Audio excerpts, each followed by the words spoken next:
সরকার হটানোর অভিসন্ধি।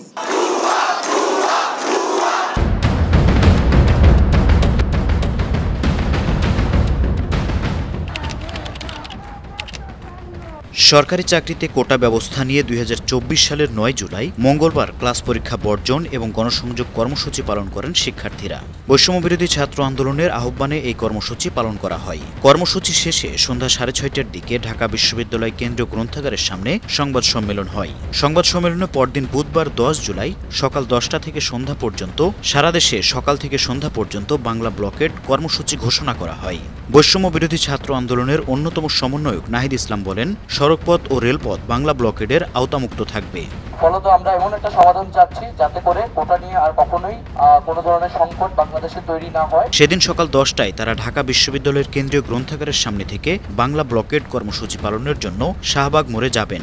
তিনি জানান, তারা কোটা বাতিল চান না, অনগ্রসর শ্রেণীর জন্য ৫ থেকে ১০% কোটা রেখে বাকিগুলো রদ করতে চান। এদিকে ৯ জুলাই কোটা পুনর্বহাল সংক্রান্ত হাইকোর্টের রায় স্থগিত চেয়ে আপিল বিভাগে আবেদন করেন ঢাকা বিশ্ববিদ্যালয়ের ২ শিক্ষার্থী। তবে ছাত্রদের সংবাদ সম্মেলন থেকে জানানো হয়, আপিলকারীরা বৈষম্যবিরোধী আন্দোলনের কেউ না। এদিন কোটা আন্দোলন নিয়ে তখনকার আইনমন্ত্রী আনিসুল হক বলেছিলেন, কোটা ইস্যুতে সরকারের সিদ্ধান্তের ব্যাপার নেই, এই ইস্যু সর্বোচ্চ আদালতের কাছে, রাজপথে আন্দোলন করে এটা নিরসন হবে না। একই দিন আওয়ামী লীগের সাধারণ সম্পাদক ওবায়দুল কাদের সারা দেশে দলের নেতাকর্মীদের বৈষম্যবিরোধী ছাত্র আন্দোলনের ব্যাপারে সতর্ক থাকার নির্দেশ দেন। অশুভ তৎপরতা সম্পর্কে আমাদেরকে সতর্ক পাহারা রাখতে, নিজেরা আন্দোলনে ব্যর্থ, হেরে যাওয়ার ভয়ে নির্বাচনে যায়নি।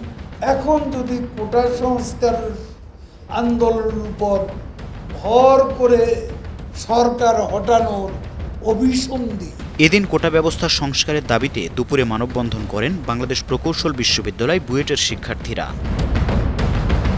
সাভারে ঢাকা আরিচা মহাসড়ক অবরোধ করেন জাহাঙ্গীরনগর বিশ্ববিদ্যালয়ের শিক্ষার্থীরা। বিকেল 4:45টার দিকে চট্টগ্রাম বিশ্ববিদ্যালয়ের শিক্ষার্থীরা নগরের শোলশহর রেল স্টেশনে রেল লাইন অবরোধ করেন।